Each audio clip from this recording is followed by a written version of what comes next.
עד עכשיו חיית בתור מישהו שהוא רודן לבעלי חיים. אתה רוצה למות בתור מישהו שהוא רודן לבעלי חיים? האם אתה מסכים שאתה צריך לכבד בעלי חיים אחרים? אם אני מסכים? שאתה צריך לכבד בעלי חיים אחרים? בוודאי. אוקיי, אז האם אתה מסכים שיש סתירה? אתה לא יכול באמת לנצל בעלי חיים אחרים ולכבד אותם בו זמנית? לנצל אותם למטרות האנוכיות שלך כמו בשר, ביצים וחלב? זה הכוונה שלך, אוקיי. אתה מסכים שיש סתירה, אתה לא יכול לכבד אותם ולנצל אותם בו זמנית, כן? אני חי על זה. סליחה? אני חקלאי. אוקיי. אז אתה לא יכול לבקש ממני מה אתה רוצה להגיד שאני מנצל פרות? כן. אתה רואה, אני לא מסכים איתך. אוקיי, מהפרספקטיבה של הפרות, מה? הפרספקטיבה של הפרות? אתה משתמש בהם בשביל המטרות האנוכיות שלך, אני טועה? תראה זה. אני טועה מהפרספקטיבה של הפרות, אתה מנצל אותם? אני מנצל אותם. כן, למטרות האנוכיות שלך, אני טועה?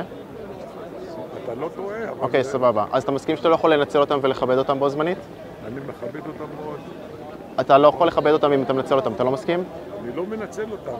שוב, אם אתה משתמש בהם למטרות האנוכיות שלך, בבקשה אל תיגע בי. לא, סליחה, אין לי זמן, אני גר בדנמרק, אין לי שום קשר לארץ. אוקיי, אתה עד עכשיו חיית בתור מישהו שהוא רודן לבעלי חיים. אתה רוצה למות בתור מישהו שהוא רודן לבעלי חיים?